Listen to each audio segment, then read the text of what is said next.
Christmas Eve, 1971. While most of the world was wrapping gifts, Juliane Koepcke was sitting in seat 19F, looking out the window at the Peruvian Amazon. It was supposed to be a short flight, a trip to see her father for the holidays. But the sky didn't care about Christmas. At 10,000 feet, the plane hit a massive storm. The cabin began to shake, not the normal vibration of turbulence, but a violent metallic shudder. Then, a flash of white light, a bolt of lightning had struck the wing, igniting the fuel tank. Juliane didn't hear the screams. She didn't hear the explosion. She only heard the wind. The plane had disintegrated. Still strapped to her row of seats, Juliane was no longer a passenger. She was a projectile, falling 2 miles straight down into the green abyss of the jungle. Juliane woke up the next morning. She wasn't dead. She wasn't even paralyzed.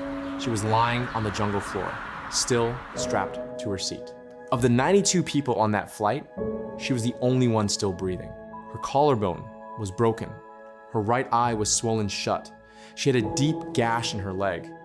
But she had something else. Her mother's voice in her head. Her parents were famous zoologists. They had raised her in this jungle. She knew its beauty, but more importantly, she knew its rules. Rule number 1, find water. Juliane found a small stream. She knew that in the Amazon, water leads to people. If she followed the flow, she might find civilization. If she stayed still, she would die. For 9 days, she walked, or rather, she drifted. Her wound became infested with maggots. She had no food, only a single bag of candy she found in the wreckage. She watched vultures circling the trees nearby, knowing they were finding the people she had shared a cabin with just days before. By day 10, Juliane was a ghost. She was emaciated, hallucinating, and her leg was rotting. She stumbled upon a small boat tied to a riverbank. Near it, a small hut with a palm leaf roof. She didn't know it yet, but 3 local lumbermen were approaching that same hut. When they saw her, a pale, blonde girl covered in filth and insects. Emerging from the heart of the impenetrable jungle, they didn't see a survivor. They thought she was a Yara, a legendary water spirit. A beautiful, dangerous creature sent to lure men to their deaths. They almost ran. But Juliane spoke. In perfect Spanish, she told them, "I'm a girl who was in the Lanza crash. My name is Juliane." The men cleaned her wounds with gasoline to kill the parasites. They fed her.